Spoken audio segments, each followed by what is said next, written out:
Well, good evening, everyone, and welcome to what promises to be a very informative and insightful town hall session.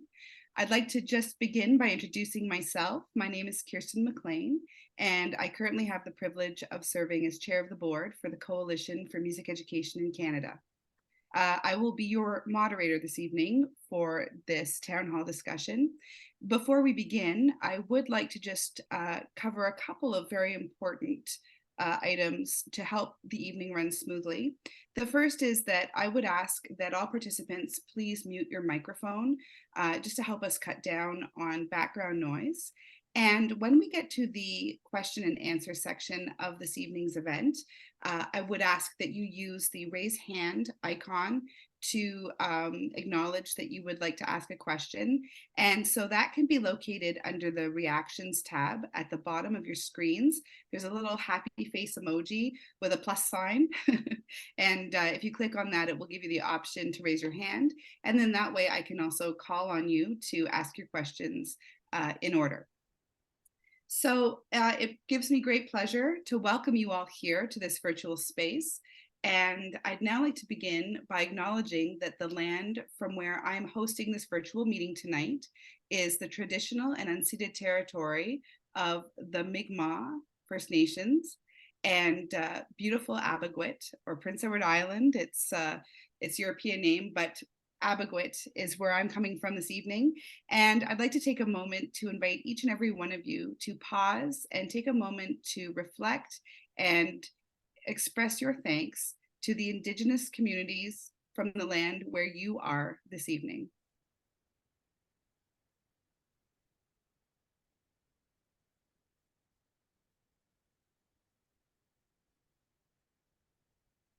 So once again, welcome. Welcome to this wonderful evening. I won't keep you any longer, but I'm going to turn the microphone and the screen over to someone who really doesn't need any introduction, but I'll allow him to give one. My friend, my colleague, my mentor, and past chair of the Coalition for Music Education in Canada, Dr. Eric Favaro. Thank you, Kirsten, and welcome everyone. It's great to see you here, and we're really pleased with the opportunity to share with you the findings of the National Music Education Policy Summit.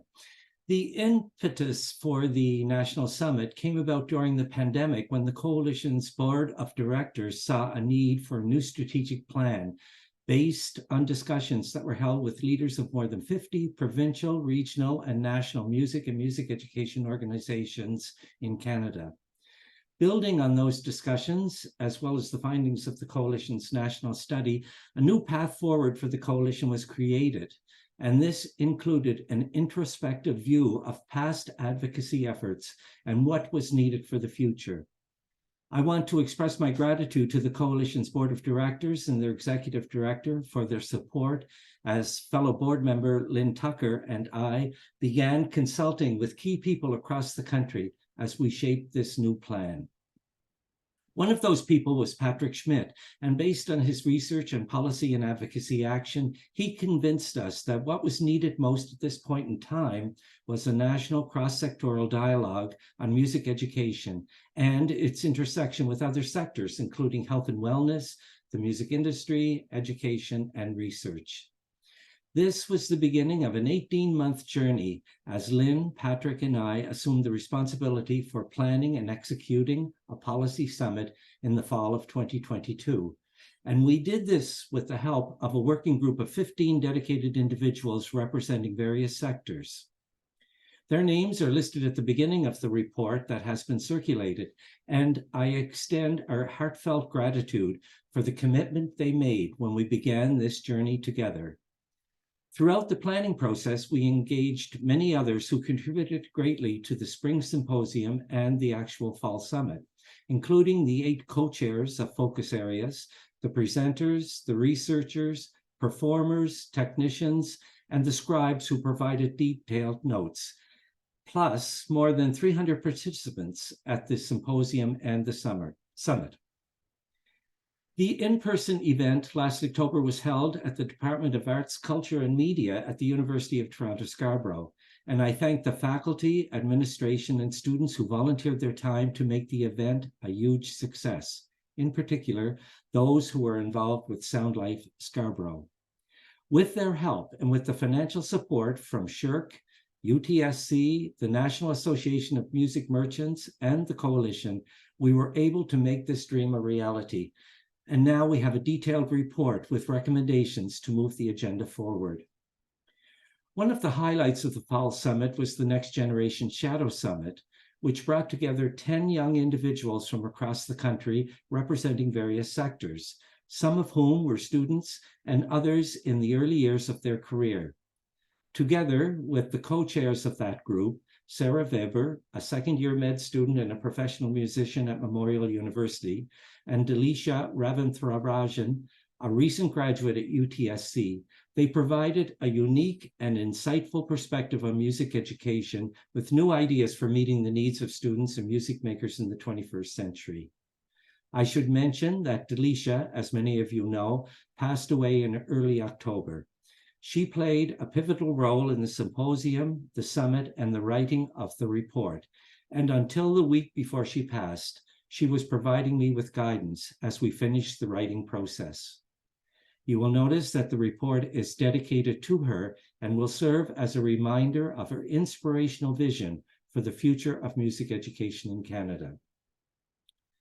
This evening, we are launching the final report for the summit, and this could not have been possible without the dedication and commitment of three very important individuals who I sincerely thank. Dr. Kyle Zavitz, a postdoctoral researcher at McGill University, a summit participant, and the lead writer. Our graphic designer, Amy Rochard, and our translator, Andre Lefebvre. Last, but definitely not least, I extend a heartfelt thank you to Lynn and Patrick, who spent many, many, many hours with me in planning meetings leading up to the events and in preparing the report and the brief. It has been an absolute pleasure working with both of you, Lynn and Patrick, and I value your contributions beyond words. And now I would like to turn it over to Lynn, who will tell you about the background and timeline of the summit events. Lynn? Thanks so much, Eric. And before I do that, a huge and hearty thank you to you for your leadership and your collegial presence in all of these spaces. It's always a joy and inspiration to be working alongside you, Eric, and I'm glad and grateful to have had the opportunity to do that through here. And so I just want to give you that energy back to you as well. So thank you so much. Thank you. So good evening, everyone. It's wonderful to be in space with you all this evening. Thank you so much for taking time out of your very, very busy schedules to be here and to make this a priority in your week this week. So thank you so much. The background of this event, it goes back to that time where maybe it's some of us actually want to forget that time, but I actually think there's some wonderful things that did come out of that time, and this is one of those moments. In the early days of the pandemic, when we were all sitting around a little bit shell-shocked with what is going to happen. How long is this thing going to last? What impact is this going to have in our world? Many of us found spaces and places to come together to support one another and to really do some reflection on where we had been, but also where we were going. And I think in through that, with all of the changes that were happening, there was an opportunity to flip that negative into a positive, and to take that opportunity to potentially find and carve a new path forward. So as Eric mentioned, in those early days, through the work of the coalition, we were able to strike a small committee around advocacy work. And one of the first things we did was we wanted to take a critical examination of what the advocacy efforts have been in music education for a number of decades. And through that critical examination, we were able to use that as a launch pad to be able to find a path forward. And as Eric had also mentioned, very much grateful to Patrick, who joined us in that meeting. And little did he know when he said, well, maybe there's, we should do a policy summit, that we would circle back to him in very short time to actually say, yes, that's a wonderful idea, Patrick. Thank you for suggesting that. Let's work together to make that happen. And so thank you, Patrick, for being game and being dedicated and working with us and our small team through this process. So but 3 people and plus the advocacy committee, that wasn't enough for such an ambitious project. And we really wanted to center voices from across the country as best we could. So you start small and then you grow a little bit bigger. And from there, we were able to bring together a group of dedicated people as a working group to do some thinking through some questions, what the priorities might be, and with their guidance, we were then able to think through what we could do in a virtual environment, which was a spring symposium. And in the report, you'll actually see the full timeline. But this virtual spring symposium, at that point, we would, things were starting to open up, and we would love to have had something in person, but it just still wasn't possible. So that virtual spring symposium had 4 major themes, and I'll leave you to browse those through the report. But out of those conversations, those breakout sessions, those conversations with people from across the country, that informed the basis of the fall policy summit that we were fortunate enough to be able to do in person.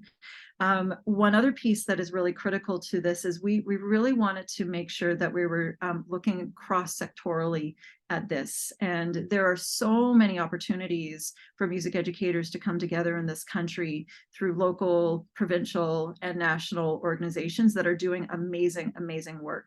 And we didn't want to replicate those conversations, and we wanted to make space for new voices, other voices coming into the space. Hence our look at industry as well as health sectors alongside music education. And so out of all of that work came the National Policy Summit that happened in fall 2022. It's hard to believe that it's a year has already passed. And I echo Eric's sentiments earlier. The Next Generation Shadow Summit was a key component of that work. We did not want to proceed without youth voices, younger voices, next generation voices in that space, speaking with their own voices based on their own experiences from their own contexts. And so that was just a fabulous, wonderful element that was threaded through the entire summit. And I believe that it really led to the success of our time together. And finally, out of this, we were able to generate this policy report that we are now presenting to you. And on that note, I'm going to hand it over to Dr. Patrick Schmidt, who is going to be able to situate the work for us before we hear from Kyle, who will present some of the findings. Thanks very much. Thank you, Lynn. It's a pleasure. Thank you, Eric. I must begin again. Eric, you made it sound like it's all my fault. So, but it was an incredible process. And I don't think I've ever spent actually in my career as much time in meetings as Lynn, Eric, and I have spent together. It's been an incredible number of hours. But it has been a wonderful experience, actually, at the same time, a learning experience. And I don't think that as I looked around, I was thinking and preparing to think about today, and because I'm back in the US and I was educated in the US despite 7 years that I spent in Canada. One of the markers of kind of historical thinking about practice in music education in the US was the Tanglewood Symposium. And the Tanglewood Symposium was talked about for decades to come. And it was the kind of discussion, a kind of conversation that was fundamental to many other conversations. And I have a sense that what we began here is that seed, is that kernel of the potential, of the significance of a rethinking of the relationship between policy and advocacy, and in particular, the significance of the intersection between how do we grow, how do we create a sense of impact for a profession that necessitates an intersection between the various aspects of the field. We brought together individuals from higher education, from schools, from community work, from health and well-being, from industry, from not-for-profits.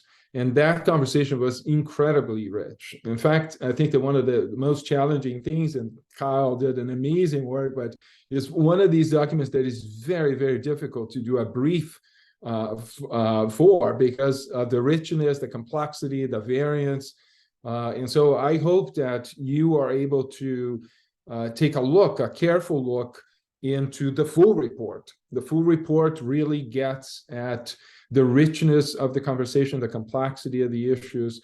Of course, there are many, many intersection elements, but they really provide a sense of the possibility as well as the complexity of the issues, right, that we face. I think that it's all things worth doing. This was perhaps a bit ambitious of a project, but I think that we are able, through in the final report, really capture the manner in which we can and should be doing things in different ways, right? And I want to start by saying that the contextualization of this process emerged out of potential rethinking that I think is necessary. And I think that the discussions prove how important that rethinking may be, not just about the kinds of practices, the kinds of areas, the kinds of values, the kinds of curricular decisions, pedagogical engagements that we continue to challenge and advance in a kind of progressive manner, in a more inclusive manner, in a manner that understands indigenizations, decolonization issues of privilege, but that we understand that in relationship to how do we actually present ourselves to the world, how do we invite others to be part of the valuable, complex, rich work that we do in music and music education, and how part of that is speaking through advocacy and through policy. I think it is very indicative of some of the challenges that we have in a profession that only very recently we have started to change the discourse about advocacy in the profession. ISME, the International Society for Music Education, for the first time is doing a conference this coming summer that focuses on the issue of advocacy and trying to look at issues of advocacy that go beyond the kind of notion of event basis advocacy or kind of crisis or issues-based advocacy, but see advocacy as a part of practice and an engagement in a more complex matter, right? So that speaks to the complex possibilities that music brings, but that doesn't stop there. That doesn't, as historically we have done, highlight simply the value of music, but that brings the value of music in context and place it in relationship to social, cultural, and political context, in places that as a key element and value in the lives of individuals, right? And so I think that shift, that kind of humanizing aspect that's becoming more and more value, has something to do with the manner in which we're thinking about advocacy in more sustainable ways, and something that is ongoing, that it builds capacity, that facilitates network action. And in fact, then it connects much more significantly to notions of policy, particularly when we stop thinking about policy in hierarchical terms, in top-down structures, through hierarchy and hierarchical structures, basically through the attribution, the distribution of power, and bring policy to be thought of as a practice, as something that is a way of knowing, of doing, a way of developing capacity, disposition, and know-how. And that by doing that, we can not just build and develop influence, but we can actually construct cultures of work, cultures of research, cultures of different practices, cultural expectations, cultural uses of the ways in which we engage with music making and music creation. And I think that to me is the context upon which this report is built. It's a report that I think is very future oriented, that shows the complexity and the richness of understandings of the individuals and the particular power of what happens when we bring people together. I think that it is really interesting to go into the 4 areas and look at the nature and the shifting manner and the complementary manner in which people talk about music when they come from health and well-being areas, when they are working in community, when they are working in higher education, when they're working in the industry, and how important the complementarity of those interactions is and how little of it we do in our day-to-day lives. Higher education might be the worst of it all. So often connected only to the internal problematics of its curriculum, its programs, and lacking so often into a life that is really porous into the community, engaged with it at kind of that larger complexity. So I can do this forever, right? I love this issue, and I love the manner in which this report really, really brings that complexity to bear. But I'll stop right there and throw now the ball to Kyle, who just wonderfully put all this together and wrote a wonderful, wonderful report. So thank you again, Lynn and Eric, for inviting me for this journey. It's just been, I really look at you just today. We haven't talked in a while, and it feels like one of those those childhood kind of relationships that you have and you don't see somebody for a while, and it's all there. It's been really a pleasure working with you. Kyle, take it away. I realize I have a fear, and the fear is speaking after Patrick speaks. So it's a new fear that I just developed right now. Patrick, it's always inspiring to hear you speak. Thank you for that. Okay.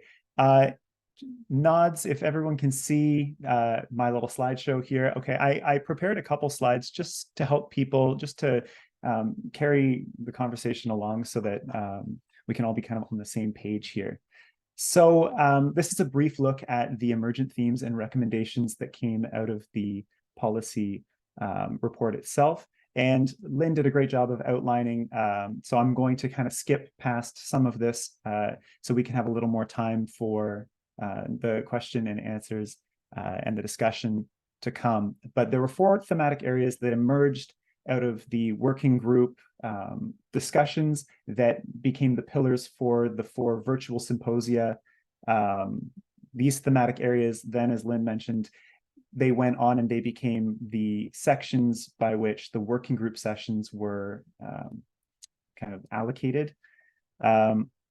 So all 4 seminars followed a similar structure. They began with a musical presentation, followed by a quick welcome by the seminar co-chairs. They then held their keynote presentations, followed by roundtable discussions and research demos. And then they ended with the group coming together to populate a virtual whiteboard with responses to 3 broad questions. And this is all found in the report, so I do encourage you to take a look. And it's the questions at the top are far too small for you to read, I'm sure, but they say, from your personal experience and from what you heard here today, what are central challenges and opportunities our music education community needs to address in this particular thematic area? So in this case, I am showing the virtual whiteboard for health and well-being. And question 2 is, what issues have been missing from the conversation today that must be a part of policy and advocacy agenda for music education within this thematic area? What cannot be left out? And finally, what essential considerations should we have when framing our work in this area? And so it was from these conversations that the play kind of began, where the roundtable discussions happened, people came back in invigorated and began discussing kind of what are the central issues and challenges that we're facing within these areas. This laid the work. This work laid the foundation for the Fall Summit and the Next Gen Shadow Summit, a 3-day event bringing over 50 delegates from across the country together from a swath of sectors, including education, research, industry, nonprofit, and healthcare. Throughout the 8 sessions, we worked towards establishing a policy and advocacy agenda. And so I don't know if you can maybe see, as we start with themes and key aspects of work in each focus, we slowly work towards distilling a policy and advocacy agenda through these 8 sessions. So based upon the work of the Spring Symposium and Fall Summit, working groups were assigned to each of the thematic areas and identified emergent policy and advocacy challenges. And so I'm going to share those with you briefly. The first was from the group that is inclusion, diversity, equity, and accessibility. So key findings included rethinking inclusion and performance-centric music education practices, which included refocusing music education towards teaching our students and less about teaching the music. This included strengthening community investment and bringing in musical content from the local community, breaking down barriers to access, particularly within higher music education, and including Indigenous musics and ways of knowing with the goal of facilitating a less performance-oriented approach to music education and mitigating the negative health outcomes that we're seeing right now. Key findings from group number 2, which was the reimagining and innovating professional practice, involved participants highlighted the need to encourage long-term ongoing partnerships within and across sectors such as academia, industry, and community organizations, arguing that short-term partnerships may not lead to the sustainability needed. This included effective long-term partnerships.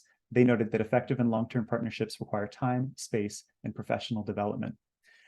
This included communication within and among cross-sectoral groups, arguing that these must be improved in order to break down barriers and silos, and supporting pre-service music educators with policies and improved structures that can ensure the development of multiple musical competencies. This also meant supporting music educators with considerations for the selection of curriculum and pedagogic materials that are most relevant to their classes, perhaps through professional development. Involved clarifying language and terminology, words and concepts for effective policy direction, and the participants stressed that the importance of including broader range of voices in the conversation is necessary for realizing the creative, long-term partnerships that they see as necessary. In the third group, Music Impact in Community and Society Today, participants highlighted the need to rethink Eurocentric curriculum and pedagogy models, which often underserve the learners in our communities. They talked about breaking down barriers and building collaboration between community music education and traditional music education in schools. They noted this also requires us to develop dispositions and capacities to seek out and share the rich cultural and musical resources within our local communities, which also means broadening or changing the mindsets of teachers towards valuing diversity, diverse musics, cultures, and music making, and expanding our narrow focus. This group ended by arguing that we must realize the importance of active listening and collaboration between educators and the community for meaningful impact in communities, and not coming in like we know what they need. Finally, group number 4 was the health and wellness group, and key findings, the participants stressed the importance of understanding what wholeness looks like and how music and music education might support that. And then from building interdisciplinary connections and suggesting that there may be models that we can draw from, such as in the discipline of music therapy. From building interdisciplinary connections, this means de-siloing music education to work alongside fields such as music cognition, performance, and community music to bring to light the human impact music has on the cognitive, social, and spiritual processes of being. This involves learning how to communicate evidence-based practice, not only to funders and the public, but also to our students and participants, getting students on board with changing musical practices based on health outcomes when they might be expecting something else in their classrooms, understanding the environments leading to the health challenges in music. Participants suggested that in order to achieve sustainability within classrooms, it's necessary to rethink how modes of curriculum, pedagogy, and assessment might contribute to a holistic music education.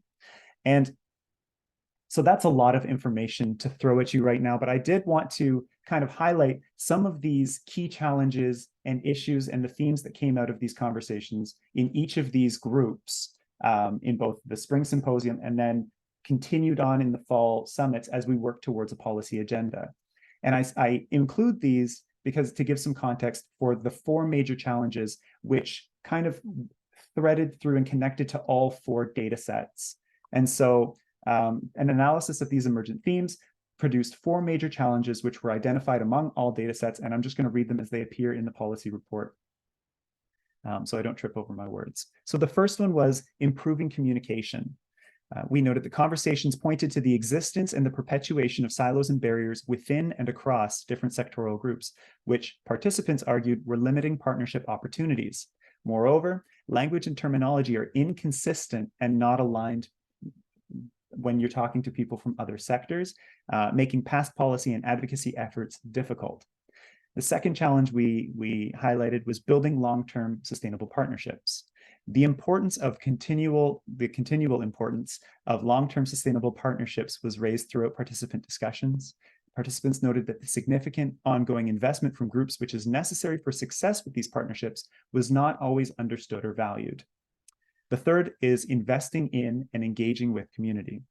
A central theme that emerged from the data is the importance of community partners to meaningfully meet local needs. However, participants suggested that there is little information available about what successful community partnership structures and forms within music education look like, as well as insufficient resources available for developing the know-how and capacity to identify and meet these needs. Finally, the fourth challenge was broadening voices in the conversation.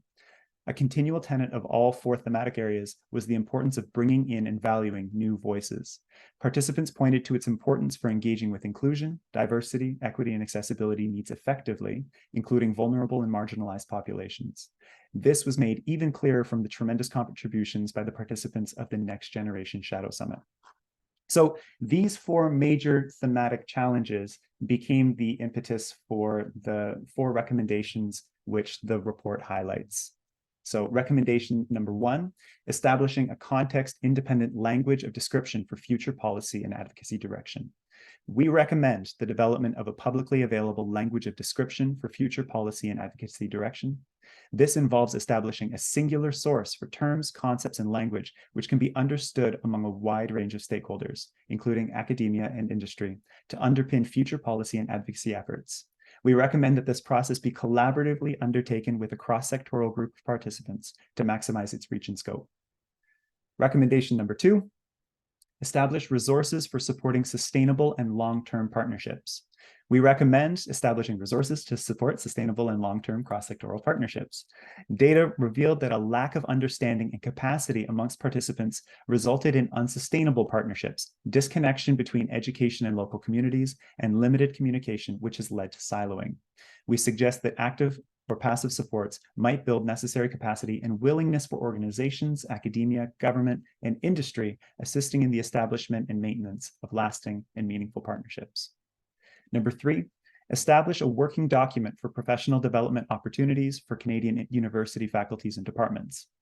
We recommend establishing a working document for Canadian university faculties, including music, music education, and beyond, which offers clear and actionable steps for professional development opportunities to build dispositions and a capacity for policy and advocacy action. Data revealed that Canadian graduates and pre-service teachers are missing skills and knowledges necessary for engaging and interacting meaningfully within their local communities. Participants revealed that university programs are not sufficiently preparing their students with development opportunities to build these dispositions and capacities, resulting in disconnection between local community and academic contexts. And finally, formalize a Next Generation Advisory Council to provide a platform for the voices of the next generation of music creators, makers, educators, and advocates to be heard and to influence policy development. And we recommend the Next Generational Advisory Council, a cross-sectoral group of post-secondary students, community music makers, and early career professionals, be formalized and become part of the governance structure of the Coalition for Music Education in Canada. In its goal of ensuring quality music education for all, the coalition created Youth for Music as its platform for hearing the voices of emerging music creators, makers, educators, and advocates. The Next Generation Shadow Summit reinforced this urgent need for these voices to be amplified so that they can play a critical role in influencing and shaping policy development as music education changes and adapts to the needs of an ever-changing society. The Council, in the recommendation, will create spaces of practice and scholarship as it acknowledges and respects the unique life experiences of the next generation and welcomes them to be seen and heard and to participate in meaningful, constructive ways. So those are the 4 recommendations that the report highlighted. There is a lot, again, in there and a lot of fodder for discussion. I want to echo my collaborators. I appreciate you all so much. It's been such a pleasure to work with you over the past few years. And I really am looking forward to where this goes, what this leads to, and the conversations even that this is leading to tonight. So thank you all so much. Well, thank you very much to Kyle, to Patrick, to Lynn, and to Eric for their wonderful presentation, and most certainly for the wonderful work that they've done. Certainly you can tell that this was a labor of love, but we also, it's very obvious by all that was covered here tonight, and if you've read the full report, this was more than just a labor of love. This was a gargantuan project. I would say a passion project nonetheless, but still a gargantuan undertaking. And on behalf of the coalition and on behalf of all Canadian music educators and all Canadians really who desire to have access to quality music engagement, whether it's in their schools or in their communities, I'd like to thank you sincerely for the work that you have presented for us here tonight. So thank you. And I know it's a little strange on a Zoom call, but I think we're all applauding, and you can hear it. It's just ringing through the universe. Yes, and certainly in the chat group, I don't know if you've seen it, but in the chat, there are many people who are here tonight have been expressing their individual gratitude. So we thank you for that. So now we've reached the portion of the town hall presentation where we'd like to invite our participants to ask questions and to initiate the important discussion, because really this policy summit is just the beginning of the conversation. We must continue the conversation, and certainly I can say on behalf of the coalition, that is our goal. This very important policy summit report is the foundation as we move forward. We have many new board members, and it's certainly been very helpful to help them understand the mission and the vision of the coalition, as well as to help us frame our next steps. But it's not our conversation alone. And as the policy summit clearly identified, we cannot do this alone. We cannot operate alone. We need to bring in various partners from various different sectors, and we need to unite our voices. So let's continue that conversation. Let's open up the opportunity here tonight for some meaningful conversation. And I would invite all of those who have questions for our panel or who would like to contribute to the conversation this evening to please use the raise hand emoji that is under the reactions tab at the bottom of your screens. And I'll give you just a moment to do that.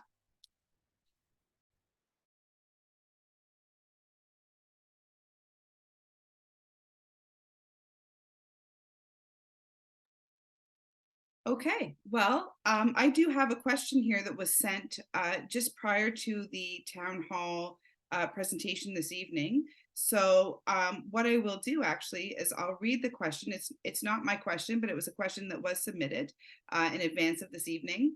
And maybe we can use this to begin the conversation. So here's the question that was submitted.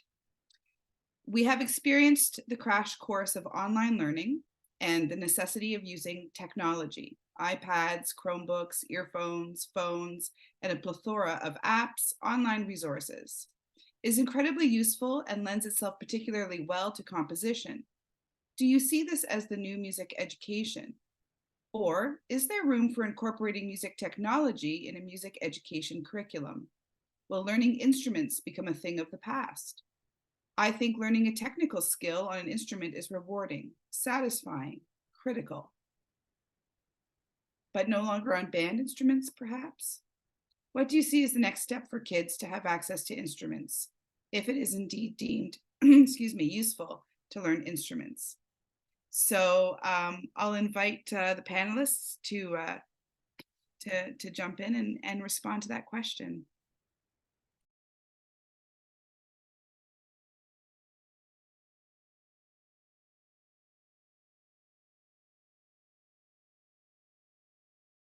Well, please don't all talk at once. This is,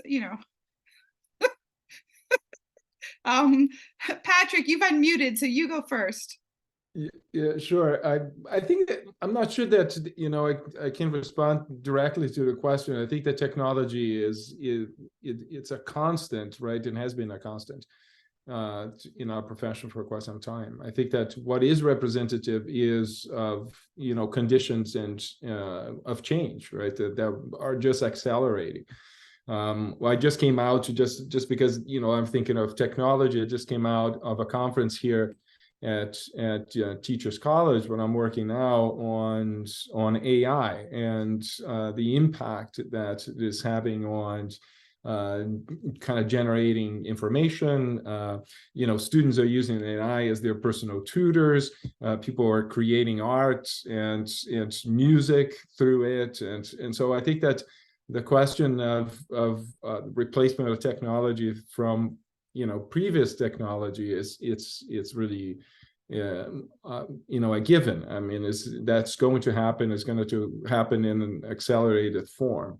I don't think that means that old technology, saxophone as an old technology, vanishes. It just things that create a space for us to actually think about what is and how is it that music education can become more accessible, can become more far-reaching, can become is represented in different ways. I think that there is a connection here to what we were trying to think about, and precisely to my standpoint, the notion that we have advocated for music as music is good for you kind of thing, rather than placed in context, in realities, right? And what is it, our advocacy strategy in relationship to the presence of music in light of technological transformation? That's a much more interesting question, and a question that can be really fruitful and create a lot of discussion, a lot of actual development, right? That question, for instance, within higher education could be very fruitful. It's a question that we have not really grasped with. So rather than continue to talk about should music be does music have a place in the curriculum? Well, it has a place in the curriculum as long as we create a space for it to be in a manner that is relevant. So, and I think that to me is the question that in many ways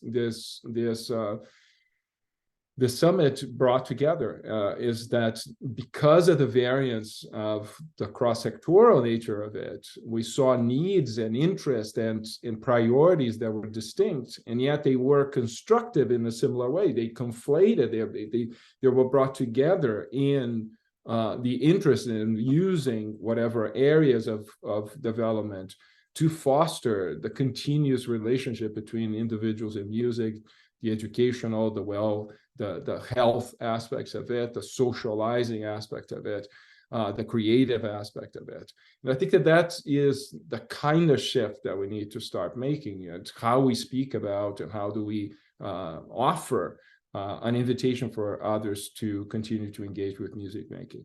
Of course, people engage with music all the time and in incredible ways. The problem is, how do we bring that into the space of health and well-being, into schooling, into community settings, into the educational learning environments? And I think that's the question of technology is one of them. Thank you, Patrick. Would any of the other panelists like to respond? Thank you, Lynn. Thanks. I don't think we're trying to set up an either or proposition here. I don't think it's one or the other. I think it's more complex than that. And I do think that this is an opportunity to invite people in for conversation, especially those who are already doing the work. And I think that if we're thinking about, breaking down barriers and access, that can mean many things. And I think that in and through this work, if this is sort of a launch pad for what might be coming, then there's a real opportunity here for conversations and intersections that could spur and generate new ideas and inspire new pathways and open doors for those who those doors may have been closed.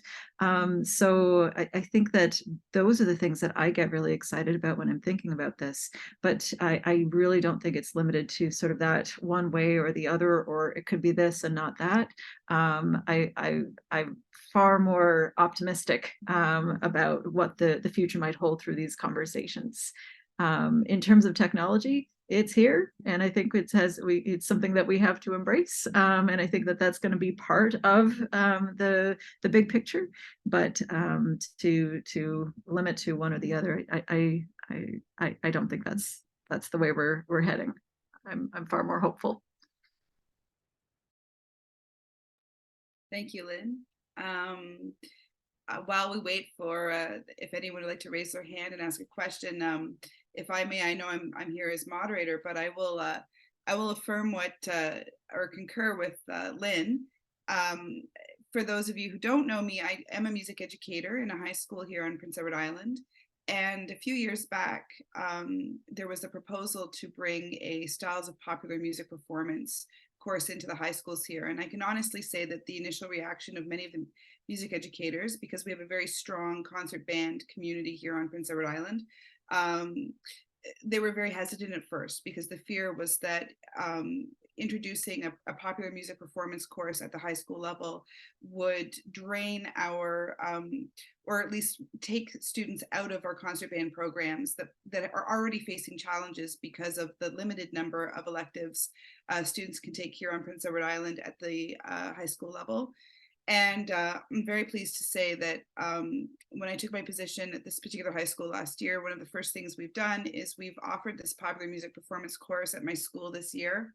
And it has not in any way diminished my concert band program. In fact, it has allowed me as a music educator to reach more students who weren't in concert band. It's allowed me to reach many more students and make music with them and engage with them in a musical way every day. And it's been actually very inspiring as an educator, that the students in that course are teaching me many things that I didn't know. That's always scary as a teacher, to go into a room and admit that you maybe don't know all the answers. But I've learned so much already this semester, and they've shown me, they teach me every day how to incorporate more technology in my classroom. And so I often reflect back to, I mean, it was only 4 or 5 years ago when this course was initially proposed, to the initial reaction of fear, because of course the unknown is something that we do fear. But I can honestly say in my experience, it doesn't have to be either or, it really should be and, in addition to. And certainly my experience has been a very positive thing. So I think that's an example kind of what we're talking about here tonight, in terms of becoming more inclusive and more open about how we engage Canadians in music, and how we offer that opportunity. So that was my little story to provide you all with some more opportunity to raise your hands. Are there any questions, further questions coming from our participants or comments? You don't even have to ask an insightful question. You could. Seems like Paula has a Paula, question. yes, wonderful. Thank you, Paula. Paula, please unmute yourself and ask your question. Hi, folks. Quick question for you. This is a very meaty report. There's a lot. As Kyle was saying, there's a lot to unpack in here, and I appreciate you folks taking the time to kind of give the broad strokes about the report. And I know that when I was going through the report, it brings all kinds of things to me with some of the work that I'm doing, which is like the multi-tiered approach to music education and to music making and the creative economy. Like, I've looked at all of those pieces, and that piece around student voice and choice, and of course, like the universal design for learning, right? And arts integration and infusion, and particularly with music right here. So with this report, Kirsten, you were saying that this is like the beginning pieces. So my question is, with this report, you say this is kind of the first step. Where do you see the work that's been done here? How do you see this being leveraged with different groups or organizations? What do you see are the next steps? I'm just curious, with all of this work that's been done, it's, for me, I guess the big question is, the Reader's Digest question is, now what? Like, what is your next steps now? Thank you, Paula. And you addressed the question to me, but I'll certainly invite the panel to chip in if they would like. I can certainly speak on behalf of the current board for the Coalition for Music Education. As I mentioned earlier, this report is a terrific starting point and inspiration as we start to shape the work that we're doing moving forward. You'll note that one of the key recommendations in this report was the Next Gen Council. So I'm very pleased to say that we are continuing with the Next Gen Council. It is currently being co-chaired actually by Sarah Weber, who is a medical student from Newfoundland, and she's actually here in the room tonight. But she's co-chairing that. We unfortunately, as was also mentioned earlier, we were devastated to lose our other co-chair, but we're currently in conversations with other participants to find and figure out who the next sort of best fit will be to take over that role. And we'd like to see that group continue. And you know, we have started the conversations around the board table. One way that we would like to further involve our Next Gen Advisory Council is we'd like to see, for example, we'd like to promote and establish mentorships between our next gen or music educators and people who are a little further along in their careers, but not in a way that you would assume. I think when I say mentorship, we assume that the mentorship is from the senior or the elder educator down to the next gen. But in fact, we'd like to recommend something that would be the complete opposite, because for many of us who are more advanced in our careers, and I won't tell you which side of that I'm on, but you can guess. Certainly having that opportunity to have those important conversations with people coming into the career, they can enlighten me, much as I mentioned my students do, about different approaches, different attitudes, and help me become more, for lack of a better term, woke when it comes to how I think about and deliver music education. So that's just one example.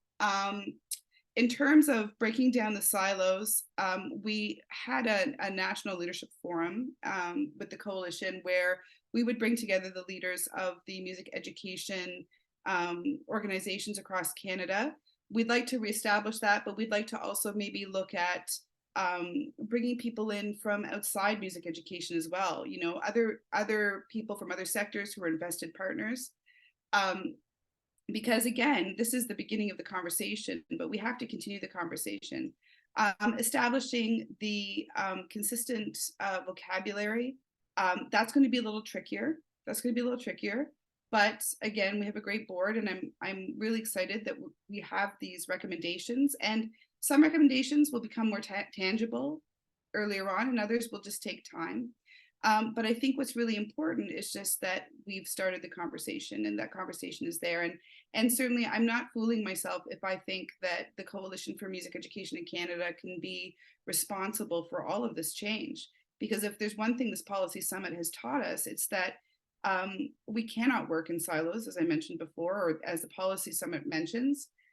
We cannot do it alone, nor can we expect one organization to do it. But it's an opportunity to collaborate. It's an opportunity to build together and to continue to support and move the conversation forward to hopefully influence the policy changes that need to happen to, as I said, to ensure that you know, we are addressing these discrepancies and gaps that currently exist in music education in Canada. And that we allow people the space and we give them the support that they need to help make that happen, to help us fill those gaps and move it forward, so that whatever music engagement looks like for every Canadian, they have an opportunity to do it. And really, now is the most vital time for that. When we look at what's happening with social emotional learning, post-pandemic with mental health, I mean, I can say firsthand as a music educator, I know that my students, and I know that I need this more now than I ever did before.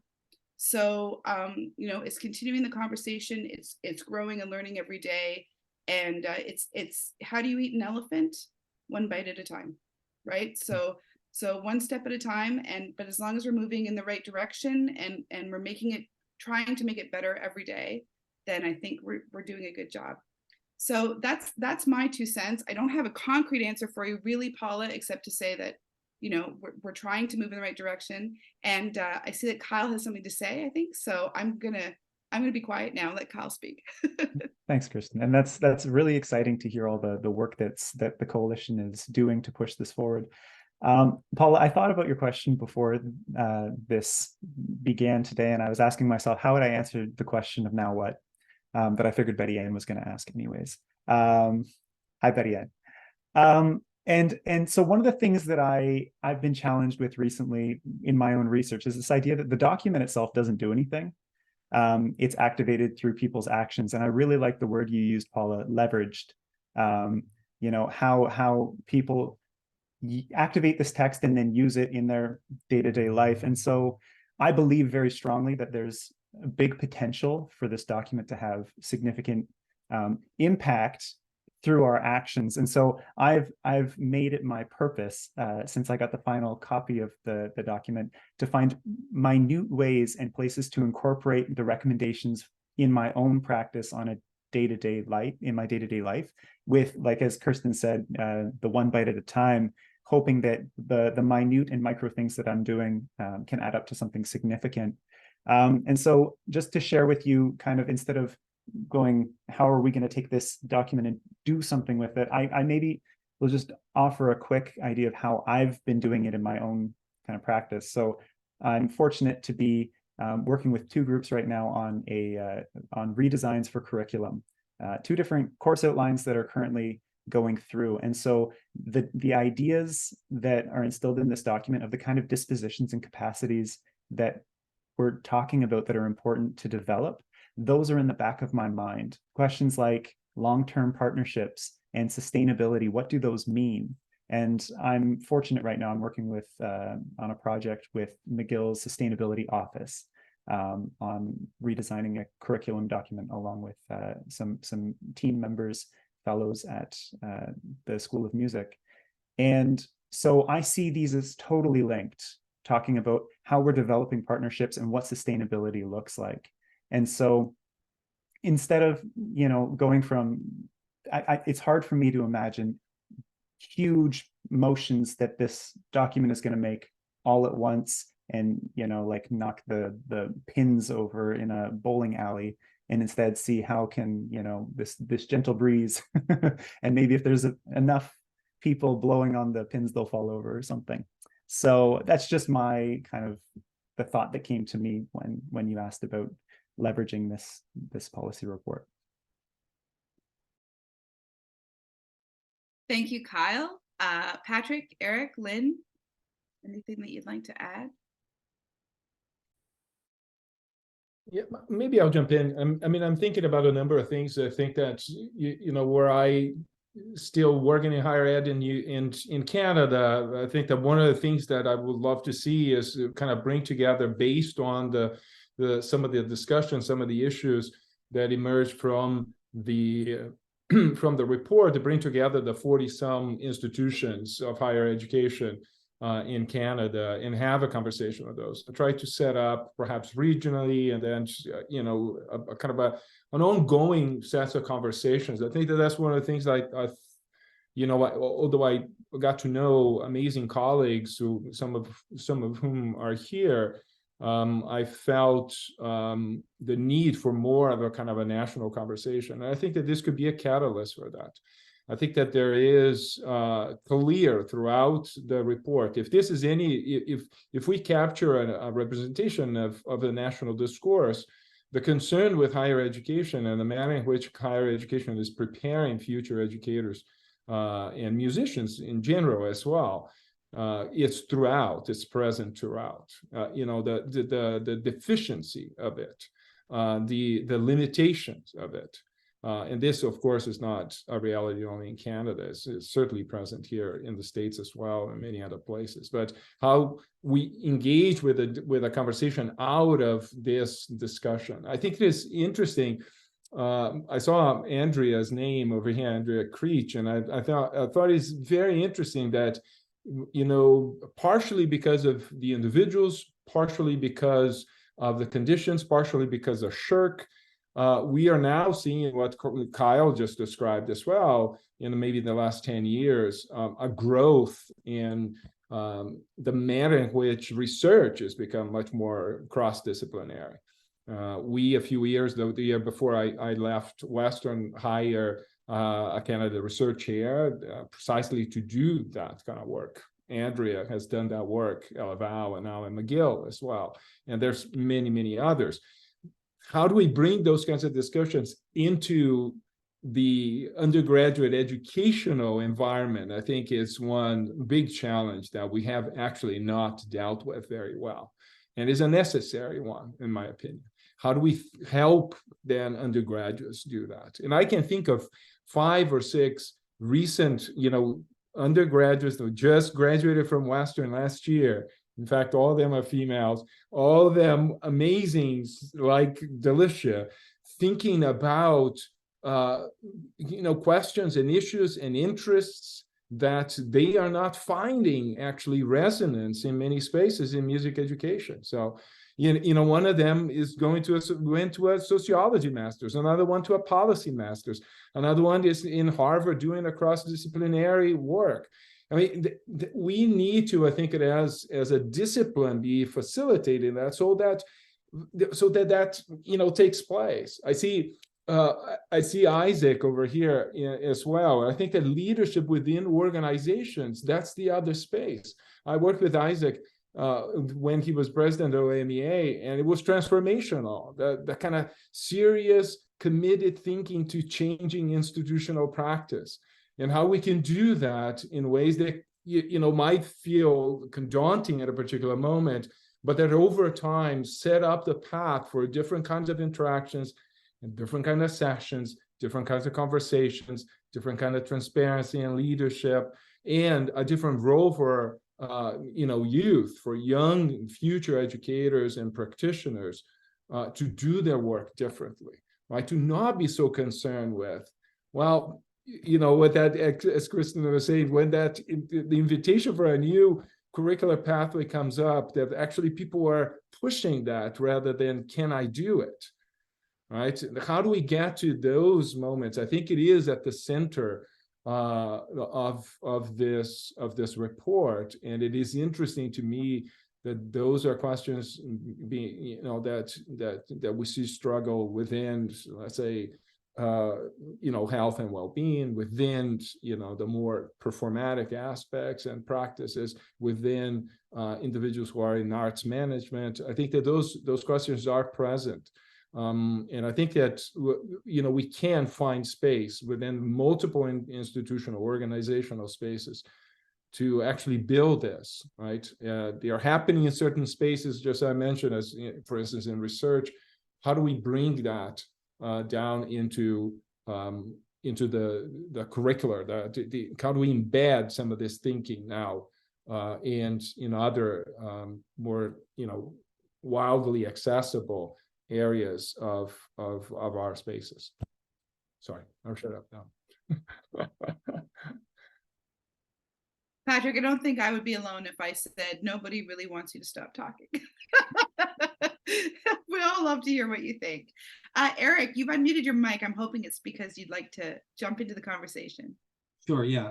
I'm reluctant to talk too much about the next steps, mainly because I'm in the twilight part of my active involvement in music education in the country.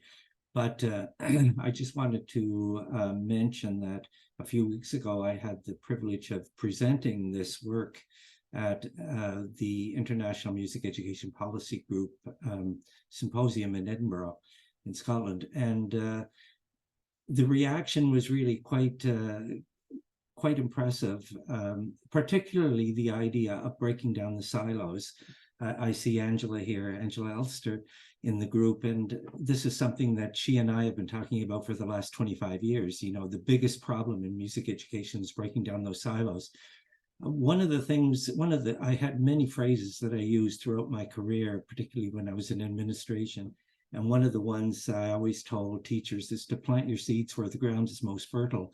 And I think we have a lot of keeners in this country who need to have a venue for carrying on this sort of work. And we have many who are participating in this event.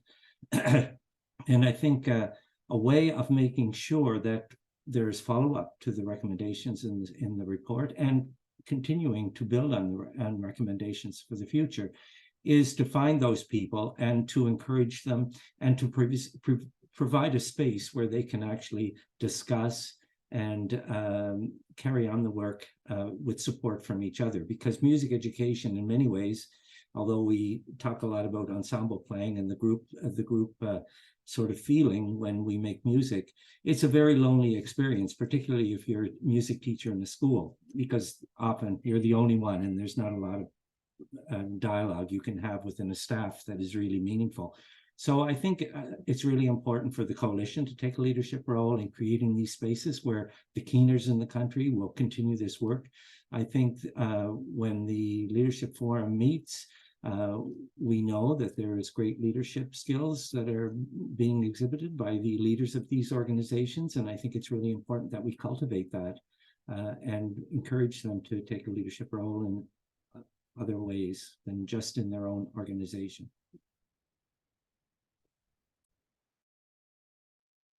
Thank you, Eric.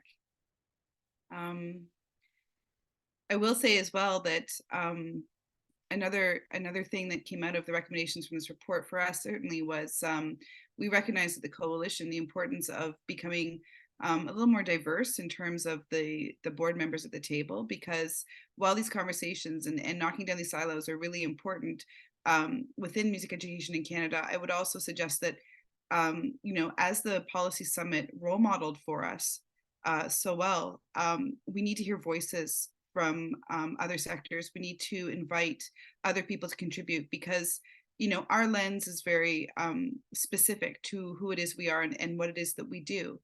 So we have some new board members who represent various sectors, not necessarily music education, but who bring different talents, gifts, and a different viewpoint or different lens to the table. I think that's going to be very helpful. And, you know, I'm always encouraged to, you spoke, Patrick, about Isaac, and I know we have others here in the room tonight who have had that experience of being music educators, but have now stepped into roles of administration.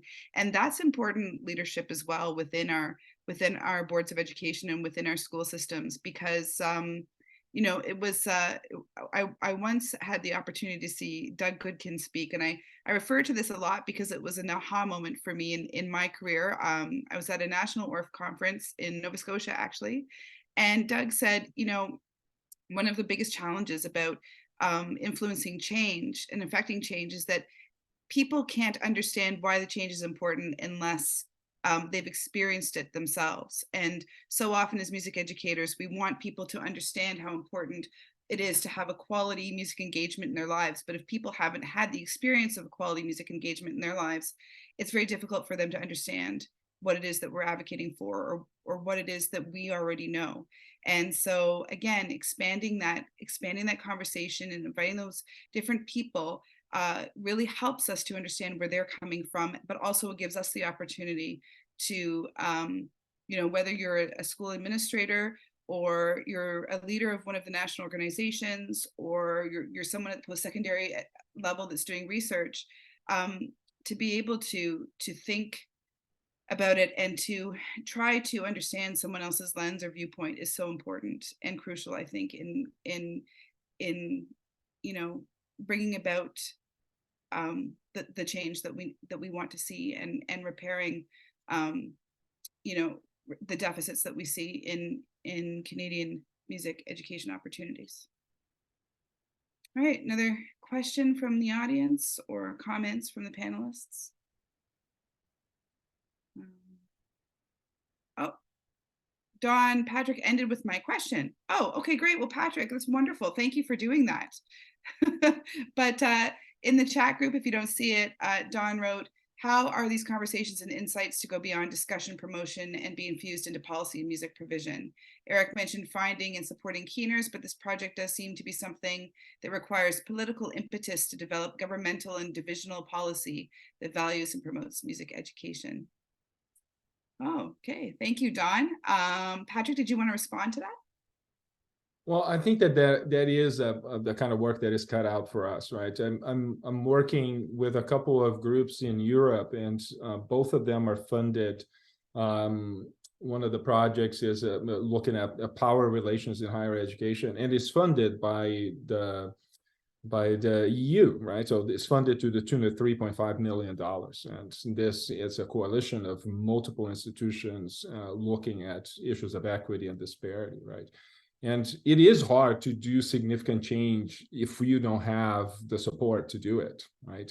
So I think that that's the other bit of the conversation, is how and in what ways coalitions and networks, and honestly, a more complex approach to advocacy and policy can lead us to actually a position where we are getting funded to do this kind of work, not just the research, which is finally kind of catching up, but also do the work that is the work of constructing these kinds of possibilities, right?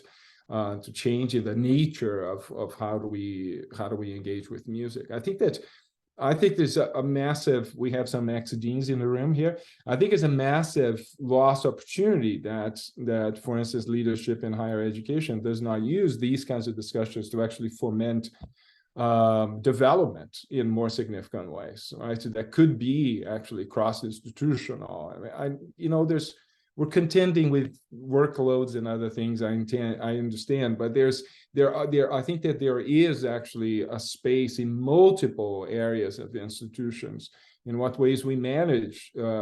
In the United States, the National Association for Music Education, the NAFME, is starting to make different choices. They now have 4 people staffing their offices full-time working on policy issues. Their new CEO is somebody that came out of Congress as somebody that was an aide working in Congress. They are taking that much more seriously. Now they have 90,000 payers, right, as members, so it's a different kind of scale. But it is the kind of work that needs to begin to be done. And NAFME only did that because they saw the kind of writing on the wall, and they understood that that was going to be significant for themselves, for the organization, but also because of the changing kind of nature of the conversation amongst their members. So I think that there is that aspect of building sustainability, not just in the sense of kind of ongoingness of projects or collaborations and networks, but also sustainability in a ways in which we create the conditions to do that long-term work, that ongoingness. And I think that a big part of that is how do we work together. Yeah, I'll stop right there. Thank you, Patrick. We do have another participant who'd like to ask a question, so I'm going to invite Andrea, please, to speak. Hi, thank you. So it actually took me so long to find the raise hand icon that my comment is probably like really out of date by now. But anyway, so I've been sort of mulling this over, and I think what's really, first of all, I want to thank everybody who's worked so hard on this work. And I really, really appreciate it, because I think sometimes it's very easy to feel a bit like a lone warrior in one's own little bubble. And, you know, it's so important to have networks that where you can, you know, kind of talk about issues in a more global way and explore the synergies between the things that we're all doing. And so it's super, super important. And the other thing I wanted to just say is that I think there's, you know, we've got research, policy, and practice. And we tend to talk a lot in the university about the need for sort of research-based practice and you know, practice-led research and so on. And we forget about the policy piece of it. But I think all of us need to think in a much, much more holistic way about the relationship between those three pieces of the picture. And it's like in everything we do, we need to, we of course have our own perspective and we have our own particular kind of emphasis, but we can't anymore function properly and really achieve the change and that we need to and address the challenges. I mean, at McGill, we've got very, very significant challenges that we're facing now. We cannot afford to be thinking about one without really thinking in a much more strategic and holistic way.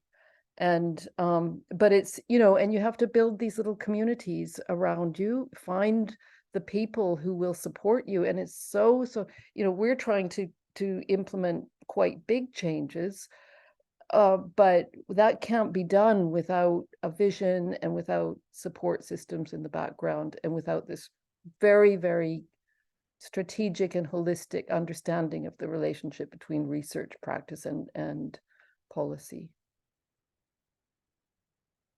So not a question so much, but yeah, I have to jump in because thank you. It's so good to see you, Andrea. But you know, I so wholeheartedly agreed, you know, with this, and it's just one of the really wonderful bits of the experience of being part of this project. This almost 2 years, is to have interacted with how people are dealing and trying to figure it out. And to those who are most successful were there because they were interested in doing this, right? And so, but I was so curious to see how individuals in health and well-being, I remember Bev, who, you know, runs Room 24, in the way in which that network is functioning and in doing this kind of work and grappling with these issues, in finding the limitations of being who they are, right, without a larger network that might get them to the next step. The same thing with discussions around people that are doing work within community music. The same thing with people that are trying to change leadership within schools. The same thing with higher education. And it was really kind of enlightening and stunning in some way to see how we could be learning from each other, but also stunning in another sense of the word, that how these disconnections limit our work, right? And so I really appreciate what you're saying, Andrew. Thank you. Well, certainly, I think I think certainly I can say I'm feeling very inspired and invigorated tonight from these conversations. And I think now I have the task of taking these conversations forward and sharing this report, sharing these recommendations with my own colleagues, starting those conversations with my students, pushing myself as an educator. And I'd like to invite everyone who's here tonight to take on that same challenge. And don't end the conversation here with tonight's presentation, but think about it and invite people into the conversation by you know, sharing some of the recommendations with them and keeping the conversation going. Are there any further comments or questions from the floor? I'll just add one piece in, Kirsten, sorry, and that's, I think when I think about where I'm located in this space, I feel like this is a position of privilege. I have so many resources that are available to me here. And, when I, started working with the coalition and I'm grateful to have had that opportunity and to work alongside Eric and then Patrick and Kyle on this project, I think about how I could leverage, and thank you, Paula, for bringing that word in, but leverage the place and the space that and the position that I hold, and how I can use that to open doors to conversation, to collaboration, to all those pieces. I am not a policy expert. Patrick's the policy expert. Eric has been engaged with policy for decades. But what I saw from my own students on this end of thing was a desperate need to open more doors and pathways for people who were very passionate and are very passionate about making music, but so many doors were closed to them because of their situation, their circumstance, the kind of music that they're interested in, what they're passionate about. And I had to figure out how can I leverage this space and place to be able to open up conversation. And one of the first things I did was like, well, who are the experts and who's doing the work, and who are wonderful collaborators that we could bring into a space to be able to make cool things happen, and how do we engage an organization like the coalition, and who's done work for decades. Work is ongoing. People are doing great things. How do we shine spotlight on those things? How can we leverage spaces like this and amplify voices of the work that's already being done? And then how can we carve out space and leverage these resources to be able to create new spaces for new conversation and carry those in a sustainable way? And so I think there's an opportunity for reflection on what that looks like. And I reflect on Kyle's points earlier. This is the micro to the macro, and there's so many different avenues and possibilities here. And so, I think I'm excited about what the next steps are. I know that I'm doing things at my own local level. My door is always open for conversation, as I'm sure are those my colleagues here. So, after tonight, if anything is sort of percolating and there are some of those burning questions and or ideas for future conversation and collaboration, please know the door is wide open. And if we're not the right people, then we might be able to find the right people to make that happen. So I'm really excited about this, and thanks for inviting us into this space this evening. So thanks so much. Thank you, Lynn. Any final comments from our panelists? Oh, I see that Isaac raised his hand. Oh, you got in under the wire, Isaac. Go for it. Sorry, and I won't be long, but I do want to just say hi to everybody, and it's just so nice to see you all. I believe that this term of leadership, we often reserve it in our minds maybe for people who have power in institutions, right? So whether that's, in a school, there are leaders in schools, that be department heads or principals or whoever. And I think sometimes we fail to see like where that power could be redistributed. And I think that's a big way forward here for this work. So I think we all have a responsibility to take this work forward in whatever way makes sense for us in our spheres of influence, right? So we are all leaders in our own way, in our buildings, in our institutions, in our own personal lives. And I think the other piece, which is really important, is we can start to look at our students as leaders, as the people in our buildings as leaders, and with lots of great ideas and knowledge and gifts that they bring to the table. So I believe there is a responsibility here. That I'm passionate about this work, and I want to see it brought forward. And I know that I've got some influence in my role, current role for sure. But I think, I've always had influence. When I stand at the front of the room and I've got 30 students in front of me, I've got influence there. There's leadership in that role that I think sometimes we don't always name and notice. And then there's leadership. If my stance as an educator is such that I can stand at the front of the room and not be the expert in the room. And I can really start to really honor that knowledge and those gifts that the students have, then they become leaders too. And then we can all grow together. So there's work in this for us by, I think, redistributing and re-recognizing the power that we all have to bring this work forward. Thank you. Kirsten, if I could just follow up on Isaac, you pretty much said what I was going to say, Isaac, and I want to thank the panel for this really important work.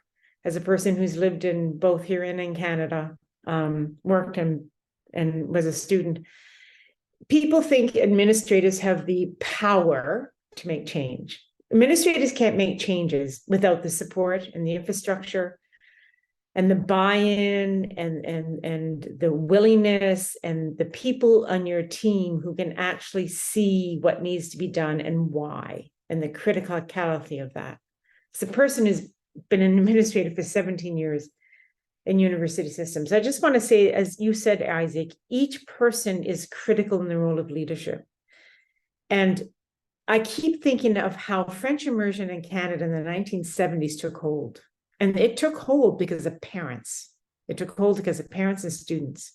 And it's a fundamental rootedness of where you find ability to make change and how you can build infrastructure. Power doesn't come from, responsibility is with administrators, and it's the responsibility to move the ship based on what the infrastructure from all the participants and all the stakeholders see as a needing to go forward. And so I think the potential of this report and the work done so far is in, as Isaac said, in each of the stakeholders, each student, each parent, each staff member, each custodian, each faculty member, each teacher at all levels bring to the table to make change happen. And that's where we need to not, I want to say empower, but to make sure that they understand their ability and potential to make change happen. Administrators can't do anything on their own. Nothing, absolutely nothing. Only if they have the infrastructure and the people and the support with them, behind them. And so thank you. And I'm glad that I popped in tonight to see all these great faces and to hear this great work. So thank you for this. Thank you, Betty Ann. I want to thank everyone once again. It sounds to me like some of the key takeaways from this evening is that this session has been brought to you by the letter C, not to be afraid of change, to make sure that we communicate and that we collaborate and continue the creativity. So that's my parting gift to you. I'm going to make sure that, yeah, there we go. Look at that, even have it the right way. So today's session was brought to you by letter C. And finally, the conversation, right? We need to keep the conversation going. And I invite every one of you to take us up on that challenge. So I'd like to first thank all of our participants who joined us this evening. You have done exactly what we were hoping you would do. You came, you've listened, and you will continue the conversation. Most importantly, however, I'd like to make another thank you to our Executive Director, Stacey Sinclair, who behind the scenes has been doing the technology piece so that we could come together and have this very important conversation. And finally, I'd like to express once again my heartfelt gratitude and thanks to Dr. Eric Favaro, to Lynn Tucker, to Dr. Kyle Zavitz, and Dr. Patrick Schmidt, for taking on this momentous challenge, for inspiring us this evening, for sharing with us that gargantuan task you took on, and just thank you for your leadership, thank you for your inspiration, and we are all very grateful to you for it. And it's exciting to see where this will take us. So once again, on behalf of everyone, my heartfelt gratitude, thank yous. And yeah, thank you. Everyone in the chat room is lighting up. Everyone's saying thank you. So, but I have the microphone, so I'll actually say it. Thank you. All right, everyone, thank you so much. This evening's session was recorded. If you would like a copy of the recording, you can reach out to Stacy Sinclair from our executive director at the coalition, and she can provide you with one. And I wish you all peace, health, and happiness. Have a good evening, everyone. Thank you.